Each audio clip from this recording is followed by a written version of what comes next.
नमस्कार, स्वदेश न्यूज की खास पेशकश अग्निपथ में आप सभी का स्वागत है। मैं हूं आपके साथ भागीरथ साहू। मध्य प्रदेश कांग्रेस अन्नदाता की लड़ाई लड़ने के लिए सड़क पर उतरी है, जिसे लेकर मध्य प्रदेश में सोयाबीन, गेहूं और धान का समर्थन मूल्य बढ़ाने की मांग को लेकर कांग्रेस पार्टी किसान न्याय यात्रा निकाल रही है। इस किसान न्याय यात्रा में शामिल होने के लिए किसान काफी संख्या में प्रदेश भर में ट्रैक्टर लेकर कांग्रेस के बड़े नेता व कार्यकर्ता सड़कों पर निकले। प्रदेश में इलाके में कांग्रेस पार्टी के बड़े नेताओं के नेतृत्व में कांग्रेस ने जोरदार प्रदर्शन किया। राजधानी भोपाल में पूर्व नेता प्रतिपक्ष अजय सिंह राहुल भैया उन्होंने लीड किया। इंदौर में पीसीसी चीफ जीतू पटवारी और पूर्व सीएम दिग्विजय सिंह न्याय यात्रा का नेतृत्व किया, जबकि छिंदवाड़ा में पूर्व सीएम कमलनाथ, अलीराजपुर में नेता प्रतिपक्ष उमंग सिंगार की अगुवाई में यात्रा निकाली गई। कांग्रेस ने मांग किया कि किसानों को सोयाबीन का समर्थन मूल्य 6,000 रुपए, धान का 3,100 रुपए और गेहूं का 2,700 रुपए दिया जाए। कांग्रेस का विरोध राहुल गांधी के खिलाफ भाजपा नेताओं द्वारा की जा रही टिप्पणी को लेकर भी है। कांग्रेस नेताओं का आरोप है कि प्रदेश की मोहन सरकार और केंद्र में कृषि मंत्री शिवराज सरकार की तरह किसानों को जख्म देने पर आतुर है, लेकिन उनके हर दर्द में उनके साथ खड़े रहना कांग्रेस की परंपरा रही है। कुल मिलाकर कहा जा सकता है कि कांग्रेस मध्य प्रदेश में किसानों को लेकर एक्टिव मोड पर है, लेकिन देखना यह होगा कि कांग्रेस किसान न्याय यात्रा निकालकर अन्नदाता का कितना भला कर पाती है, या फिर यह सिर्फ सियासत के तवे पर राजनीतिक रोटियां ही सेकी जा रही हैं। तो तस्वीरों के माध्यम से भी आप देख सकते हैं कि किस तरह से किसानों की आज न्याय यात्रा थी, और इसी खास मुद्दे पर अब अग्निपथ पर चर्चा करेंगे, लेकिन पहले कुछ बयान सुन लेते हैं। पूरे देश में अगर कोई एक विचार जो किसान विरोधी है तो भारतीय जनता पार्टी है। लगातार जिस तरीके से वादा खिलाफी की मध्य प्रदेश में, मोदी गारंटी थी कि 2700 रुपये गेहूं के दाम देंगे, 3200 धान के देंगे, 6,000 की मांग किसान के बच्चे कर रहे हैं, 4500 रुपये पर कुंटल लागत आती है, तो भारतीय जनता पार्टी मूर्ख बनाती है। देश के कृषि मंत्री लगातार 20 साल में 20 लाख बार झूठ बोल के ये कह गए कि मैं किसान की आय दुगनी करूंगा, लाभ का धंधा बनाऊंगा, घाटे का धंधा बन गया, और उसके बावजूद इनके कानों में जूं नहीं रेंग रही है। कांग्रेस पार्टी ने निर्णय लिया है, आज प्रदेश व्यापी जिला कार्यालय, कलेक्टर कार्यालय का घेराव है और ज्ञापन है। फिर मंडियां बंद कराई जाएगी और अंत में विधानसभा के अंदर किसान के बच्चे लाखों की तादाद में पहुंचेंगे।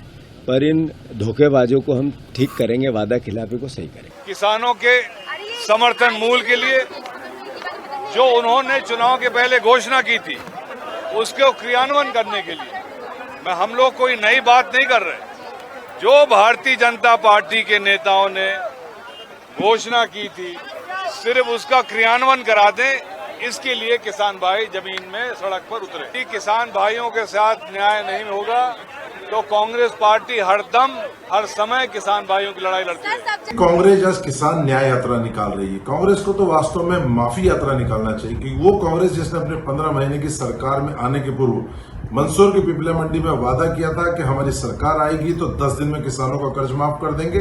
खुद राहुल गांधी ने कहा था नहीं तो मुख्यमंत्री बदल देंगे। हमने देखा कि 15 माह की सरकार में एक भी किसानों का कर्ज माफ नहीं हुआ। उन्हें लाल पीले हरे फॉर्म में चरणबद्ध तरीके से उलझाया गया। वादा किया था 2 लाख तक के कर्ज माफी का, लेकिन एक भी किसान का नहीं हुआ और किसान पूरे 15 महीने गुमराह होते रहे, डिफॉल्टर होते रहे। तो ये अन्याय करने वाली कांग्रेस यदि न्याय यात्रा निकाल रही तो बड़ा सवाल। चलिए इस खास मुद्दे पर हम चर्चा शुरू करते हैं। जो मेहमान हमारे साथ मौजूद है, मैं उन लोगों का आपसे तारुफ कराता हूं। हमारे साथ हैं प्रेम व्यास जी, मीडिया पैनलिस्ट बीजेपी से, आनंद जैन कासलीवाल जी, कांग्रेस प्रवक्ता। आप दोनों मेहमानों को बहुत बहुत स्वागत है हमारे इस खास चर्चा में। सबसे पहले आनंद जैन जी, देखिए जिस तरह से हम देखेंगे, तकरीबन 1 साल पहले विधानसभा के चुनाव हुए, बंपर बहुमत के साथ बीजेपी ने अपनी सरकार बनाई। अभी कुछ महीने पहले लोकसभा के चुनाव हुए, लोकसभा में 29 की 29 सीटें बीजेपी जीती। अब जिस तरह से आप लोग किसान न्याय यात्रा निकाल रहे हैं और वादे गिना रहे हैं, बहुत अच्छी बात है, विपक्ष का काम है वादे गिनाना, लेकिन किसानों को लेकर जो आप लोग बड़े बड़े दावे क्या करते थे, किसान परेशान है, इन 2 चुनावों में कम से कम तो यहां पर बीजेपी को अच्छी खासी बढ़त मिली है और चुनाव के आधार से कहा जा सकता है कि बीजेपी यहां पर मजबूत स्थिति में, किसान खुशहाल है। फिर लेकिन क्या कांग्रेस इस किसान न्याय यात्रा के जरिए, किसानों के जरिए अपनी खोई हुई जमीन या मजबूत स्थिति फिर से पाने की कोशिश कर रही है? नहीं, देखिए, पहली बात तो कोई बम्पर जीत से मतलब नहीं है। 3.64% वोट थोड़ा सा ज्यादा बीजेपी को मिला है भारत कांग्रेस पार्टी से, बाकी वोट कांग्रेस को भी मिला है। तो बहुत अच्छी स्थिति में बीजेपी रही अलग बात है, पर वोटों का आंकड़ा अलग होता है और परसेंटेज का आंकड़ा अलग होता है। पर ठीक है, प्रजातंत्र में जीत जीत होती है, पर इसका ये मतलब नहीं है कि कांग्रेस विपक्ष की किसानों की लड़ाई लड़ना छोड़ दे, शिक्षकों की लड़ाई लड़ना छोड़ दे, महिलाओं की लड़ाई लड़ना छोड़ दे। हमारा काम है, हमारी जवाबदारी है। और पिछले कई चुनावों से हम देख रहे हैं कि किसान की जो स्थिति है, आज प्रति व्यक्ति किसान की जो इनकम है, नेशनल स्ट्रेटेजी ऑफ उसके डाटा है, सरकारी आंकड़े की 27 रुपए प्रतिदिन रह गई है। मोदी जी ने 2022 में 2016 में कहा था कि 22 तक आय दुगनी कर दूंगा, अभी तक नहीं कर पाए। किसानों पर प्रति किसान पे कर्जा आज मध्य प्रदेश में 74,000 रुपए प्रति किसान पर कर्जा है। तो क्या ये हालात अच्छे हैं? अगर ये हालात अच्छे होते तो कांग्रेस को क्यों रोड पे आना पड़ता किसानों की लड़ाई के लिए? और जो अन्नदाता हमको अनाज देते हैं, सुबह ठंड में, गर्मी में, बारिश में पूरी मेहनत करते हैं, उसी के बाद हमें अनाज मिलता है। तो क्या आपको लगता है कि उनकी लड़ाई लड़ना वाजिब नहीं है? आज उनके जीएसटी पे, ट्रैक्टर पे, दवाइयों पे, सब पे 18% 12% टैक्स है। तो क्या ये किसानों के हित की बात है? डीजल 35 रुपए लीटर बढ़ा है पिछले वर्षों में, जो सबसे ज्यादा उपयोग किसान करते हैं। तो क्या ये न्याय संगत है? अगर ये बात को उठाना आप न्याय संगत नहीं मानते हैं, आपको सियासत मानते हैं, तो कांग्रेस पार्टी सियासत करने के लिए तैयार है, क्योंकि ये जनता का मुद्दा है, किसानों का मुद्दा है। किसान हमारे अन्नदाता हैं, जिससे प्रदेश चलता है और जिसका सीधा प्रभाव जनता, आम जनता पर पड़ता है। तो कांग्रेस पार्टी चुनाव जीतना हारना अलग बात है, पर न्याय के लिए लड़ाई हमेशा लड़ती रही है, पहले भी लड़ी है।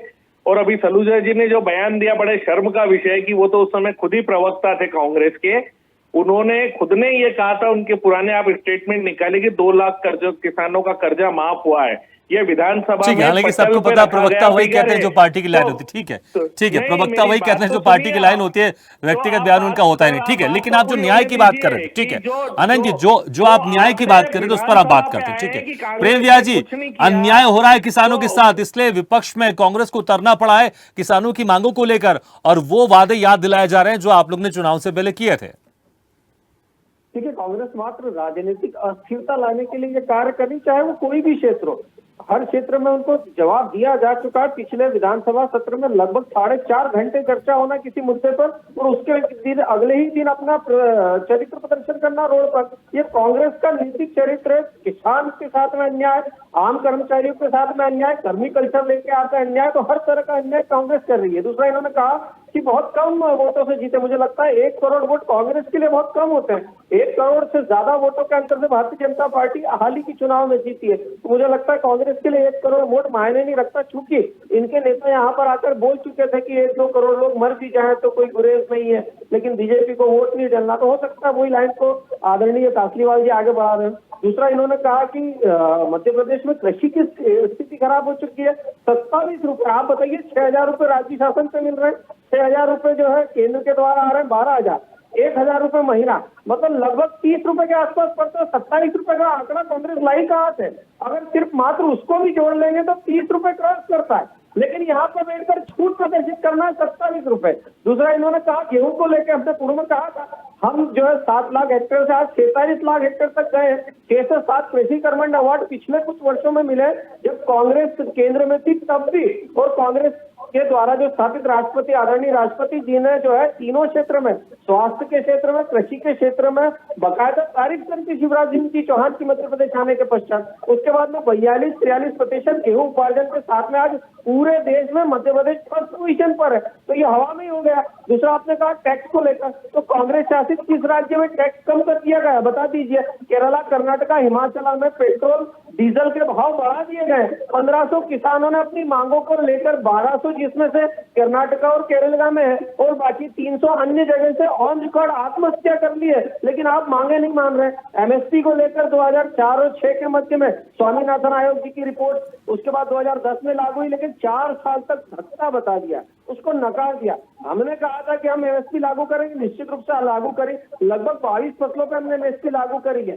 दूसरा, किसान सम्मान निधि, आज पूरे भारत की भी बात करेंगे तो लगभग 11.8 करोड़ किसान उसका लाभ ले रहे हैं। फसल बीमा आपके समय नजारत दिया जाता था, तहसील क्षेत्र स्तर पर उसका निरीक्षण किया जाता था, किसानों को मुआवजा नहीं मिलता था। आज अगर फसल की नुकसानी होती तो 50% को 100% मान के किसानों को मुआवजा दिया जा रहा है। इसीलिए हमने कहा है कि सिर्फ राजनीतिक चरित्र को प्रदर्शित करना, जो कांग्रेस के मध्य में अस्थिरता है, प्रदेश अध्यक्ष को लेकर अस्वीकार्यता है, उस अस्वीकार्यता को लेकर जीतू पटवारी जी कैसे पाट सकते हैं, उसको लेकर आगे जो है कार्यक्रम सुसज्जित हो रहे हैं। इसीलिए मैंने दावे से कहा, उन्होंने कहा किसान कर्ज माफी, राहुल जी ने कहा था, आप मना कर दीजिए कि नहीं कहा था कि 10 दिन में अगर कर्ज माफी नहीं हुई पूर्ण रूप से, उसके बाद में ये उसमें भी डाटा लिया है कि राष्ट्रीयकृत बैंक का अलग होगा, निजी संस्थानों से लिया गया अलग होगा, उसके बाद में संस्थागत जो लिया गया वो अलग होगा, प्राइवेट जो लिया गया वो अलग होगा। कितने किसानों का कर्ज माफ हुआ? 50,000 करोड़ रुपए। ठीक है आनंद जी, प्रेम व्यास जी बहुत सारी अपनी उपलब्धियां भी गिना रहे हैं और ये भी आरोप लगा रहे हैं कि जहां पर कांग्रेस की सरकार है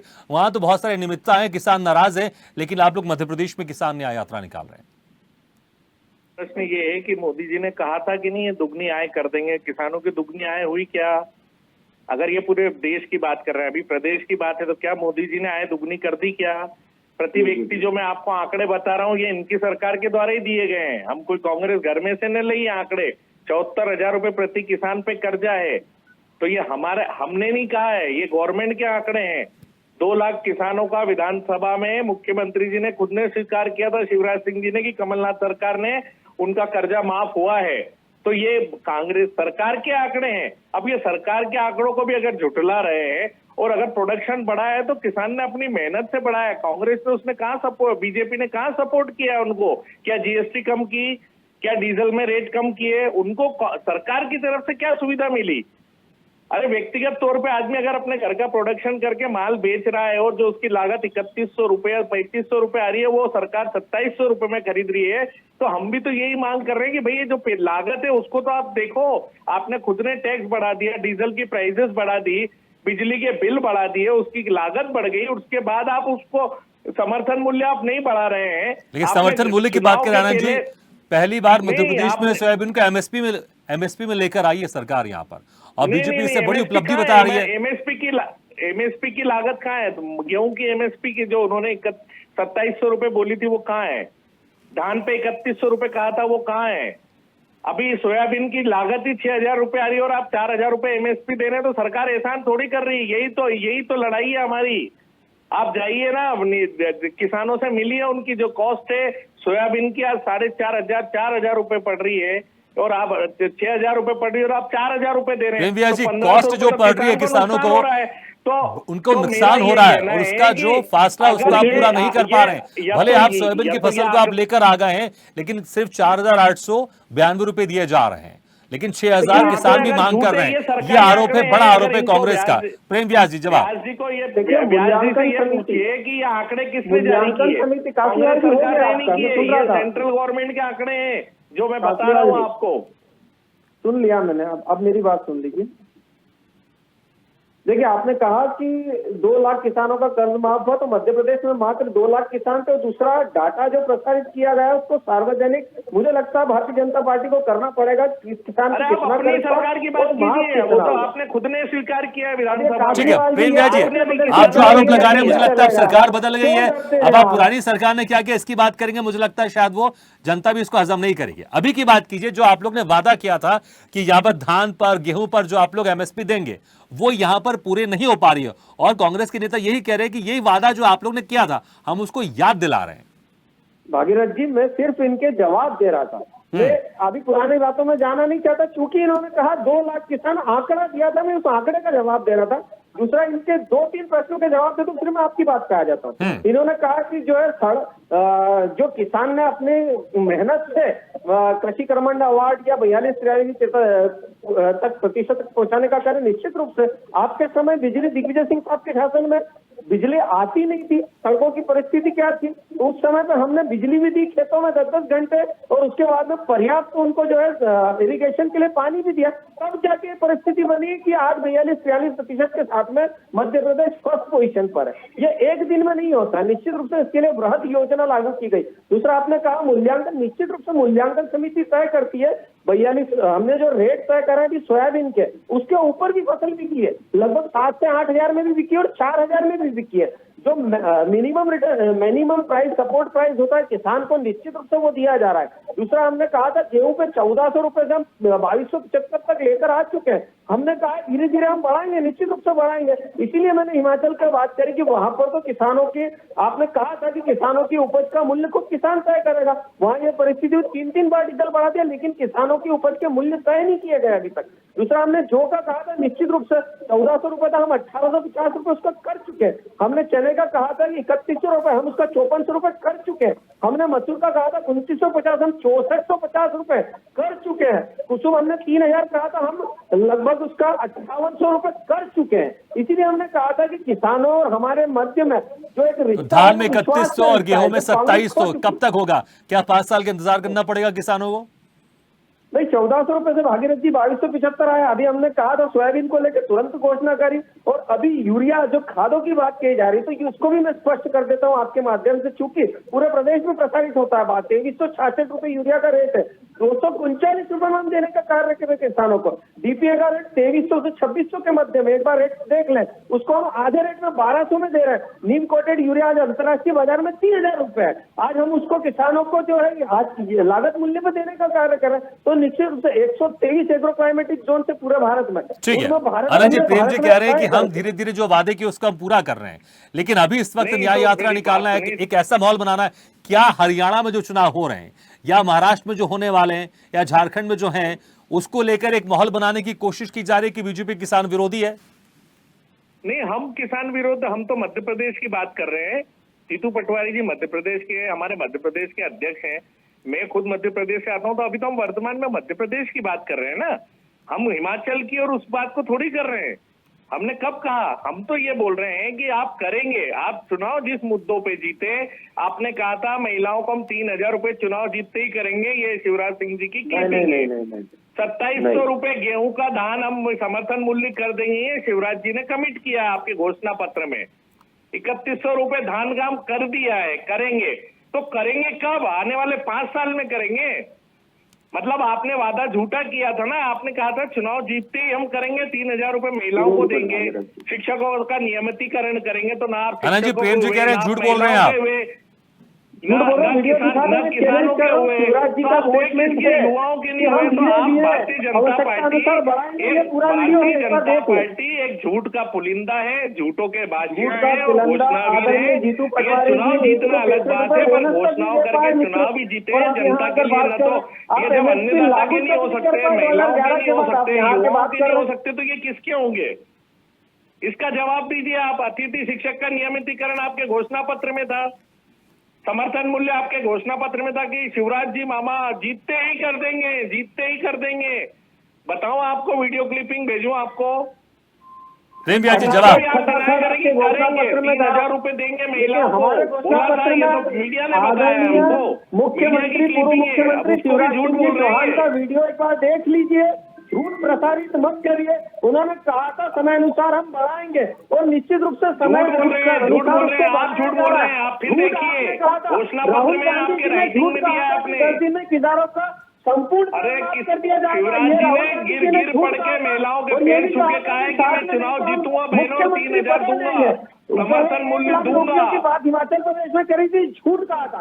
कर्नाटका में झूठ कहा, प्रदेश की बात कीजिए ना। मध्य प्रदेश में झूठ कहा, आपने झूठ कहा था कि हम आते से 165 रुपए बोनस देंगे। अरे हमारी बात क्यों कर रहे हैं? सरकार में आप है ना, जेल कर दिया हमने उनको। सरकार में आप बैठे, वादा खिलाफी आपने की है, और इसीलिए आपने मुख्य एजेंडे से आप भटके हैं। आपने घोषणा पत्र गलत किया है, हमने थोड़ी किया है। ठीक है आनंद जी, लेकिन आपके इस न्याय यात्रा में खास बात देखने को मिली, आपके जो नेता वो एकजुट जरूर दिखाई दिए हैं। भोपाल में अगर देखेंगे अजय सिंह यहाँ पर उन्होंने कमान संभाली थी, इंदौर में जीतू पटवारी दिग्विजय सिंह ने कमान संभाली थी, और छिंदवाड़ा से कमलनाथ ने कमान संभाली थी। कम से कम इस न्याय यात्रा के जरिए आपके नेता एक साथ मजबूत स्थिति में दिखाई जरूर दिए हैं। और क्या यही एक मोटिवेशन ठीक है, क्योंकि अभी सरकार बनी है, अभी बहुत समय चुनाव होने में, लोकसभा चुनाव होने में, विधानसभा चुनाव होने में, लेकिन मजबूती भी यहां पर कांग्रेस को धीरे धीरे होनी है। एक उद्देश्य यही भी था कि सभी बड़े बड़े आपके जो नेता उनके एक प्लेटफॉर्म में लेकर आना और ये बताना है कि मध्य प्रदेश में कांग्रेस अभी भी मजबूत स्थिति में, वो तो कम से कम इस न्याय यात्रा के जरिए होता हुआ दिखाई दे रहा है। नहीं तो ठीक है, आपको दिखाई दे रहा है तो बड़ी अच्छी बात है। हम तो पहले से एकजुट हैं और मजबूती के साथ हम हर चुनाव लड़े हैं। देखिए, जीतना हारना प्रजातंत्र में जनता के हाथ में होता है, पर कांग्रेस पार्टी ने हमेशा अपना पूरा कर्तव्य, वो विधानसभा चुनाव हो, लोकसभा चुनाव हो और अभी भी चुनाव में भले ही देर हो, पर हमारा काम जनता के मुद्दों को लेकर, जनता की, किसानों की लड़ाई लेकर, महिलाओं की लड़ाई लेकर, पहले भी जमीन पे थे, आज भी जमीन पर है। जीतना हारना प्रजातंत्र की बात है, तो हम हमारा कर्तव्य आदरणीय जीतू पटवारी जी के नेतृत्व में, आदरणीय दिग्विजय सिंह जी, राहुल सिंह जी, अरुण यादव जी, जितने हमारे वरिष्ठ नेता हैं, कमलनाथ जी, सबके साथ में चल के ही हमने ये काम किया है और विरोध प्रदर्शन कर रहे हैं और लोगों के मुद्दों को लेकर जनता के बीच में जा रहे हैं। ठीक है प्रेम जी, एकजुट तो कांग्रेस इस न्याय यात्रा में जरूर दिखाई दी है। नहीं, देखिए, छिंदवाड़ा के सुबह की घटना थी कि वहां विधायक जी और जो जनपद अध्यक्ष है उनके बीच में रैली के दौरान मारपीट, गाली गलौज हुई। इंदौर की घटना थी कि जब पुलिस प्रशासन रोकने का कार्य कर रहा था तो ट्रैक्टर चलाने की कोशिश कर रहे थे। भोपाल की घटना थी कि वहां पर बाइक लेकर अराजकता फैलाई जा रही थी। दूसरी बात है, कार्यकारिणी अभी तक घोषित हुई नहीं है। क्यों नहीं घोषित हुई? क्योंकि गुटबाजी से कांग्रेस बाहर नहीं आ पा रही। मात्र अपने पद को बचाने के लिए प्रदेश में मात्र अपने काफी सुनने का ढेर नहीं रख पाते। समस्या ये है जब इनकी कलाई उजागर करो तो बोलने चालू कर देते। इतने वरिष्ठ व्यक्ति को क्या बीच में बोलना छोड़ा देता। इसीलिए आप चुनाव आंदोलनकारियों को रोक दिया, क्यों आपको डर था? कार्यकारिणी घोषित नहीं कर पा रहे क्योंकि प्रवक्ता और नेता के मध्य में हमारी कार्यकारिणी की बात मत कीजिए। भारतीय जनता पार्टी एक डरी हुई, सहमी हुई पार्टी है जो जनता के मुद्दों को लेकर डरी हुई है। वो हमारे नेतृत्व पे यहाँ पर जो है आंदोलन की बिगुल फूंक दिया। 3.5 से 4 घंटे चर्चा होने के पश्चात विधानसभा में उसी मुद्दे को अगले दिन आप असहमति है। ठीक है, चलिए मेरे पास समय क्या, मैं एक फाइनल कमेंट ले लेते हैं आप दोनों से। ठीक है प्रेम व्यास जी, देखिए जो तमाम आप लोग ने वादे किए हैं चुनाव से पहले, उसको कब तक पूरा करेंगे? क्या किसानों को 5 साल इंतजार करना पड़ेगा? ये धीरे धीरे करके कछुए की चाल की तरह आप लोग कीमत बढ़ाएंगे, या फिर वो समय भी जल्द आएगा? देखिए, निश्चित रूप से हमने कहा था किसान बजट को हम 3 गुना करेंगे। 2024 और पूर्व का 2014 का बजट देख लीजिए, किसान बजट को 3 गुना किया जा चुका। हमने कहा था प्याज और बासमती चावल उसमें से एमईपी हटाएंगे। हमने हटा दिया है 40% से हम 20% कर चुके हैं। जितने वादे भारतीय जनता पार्टी ने करे धरातल पर है, इसीलिए ठीक है, आप कह रहे हैं कि जो वादे के उसको पूरा करेंगे। ठीक है आनंद जैन जी, देखिए तमाम जो वादे आप लोग उठा तो रहे हैं, गिना भी रहे हैं यहाँ पर, लेकिन बीजेपी के नेता कह रहे हैं कि हम धीरे धीरे उसको पूरा करें। क्या आपको यकीन नहीं है? नहीं, बीजेपी डरी हुई और सहमी हुई है। ये हर मुद्दों पे आज हमारे पूरे प्रदेश में इन्होंने, जैसे इंदौर के जिला में लगभग 6,000 ट्रैक्टरों को रोक दिया, जेसीबी लगा दी, आंदोलनकारियों और किसानों को इंदौर में नहीं आने दिया गया। तो क्या ये डर नहीं है बीजेपी का? ये बीजेपी का डर नहीं है। बीजेपी लोग ठीक है चलिए, मुझे लगता है कि ये राजनीतिक बयानबाजी चलती रहेगी, लेकिन देखना होगा इस किसान न्याय यात्रा का कितना फायदा होगा कांग्रेस को, देखने वाली बात होगी। चलिए बहुत बहुत शुक्रिया आप दोनों मेहमानों का, प्रेम व्यास जी, आनंद जैन, जैस कासलीवाल जी, बहुत बहुत शुक्रिया हमारे इस खास चर्चा में शामिल होने के लिए। तो जिस तरह से किसान न्याय यात्रा निकली है, इसमें खास बात देखने को जरूर मिली है कि कांग्रेस के कई बड़े नेता यहां पर एक साथ एकजुट दिखाई दिए हैं। हर किसी ने अपने अपने क्षेत्र में अपनी जिम्मेदारी निभाई है और उसका असर भी दिखाई दिया किसान न्याय यात्रा का। लेकिन इसका असर आने वाले चुनाव में, हालांकि अभी बहुत समय है, अभी मध्य प्रदेश में कम से कम 4 साल बाकी है, लोकसभा के लिए तकरीबन 4.25 साल बाकी है, लेकिन इस यात्रा का कांग्रेस के नेताओं को इकट्ठा करने में यहां पर फायदा जरूर हुआ है और आने वाले दिनों में इस तरह से और मुद्दे उठाते रहेंगे जो बीजेपी के लिए परेशानी जरूर खड़ी करेंगे। इसी के साथ हमारे खास पेशकश में फिलहाल इतना, लेकिन खबरों का सिलसिला लगातार जारी है। आप देखते रहिए स्वदेश न्यूज। सबसे पहले देश। ऐसे ही वीडियो के लिए लाइक करें, शेयर करें, फॉलो करें और यूट्यूब पर जाकर सब्सक्राइब करें और बेल आइकन को दबाना ना भूलें। और ताजा तरीन अपडेट के लिए स्वदेशलाइव.com पर जरूर जाएं।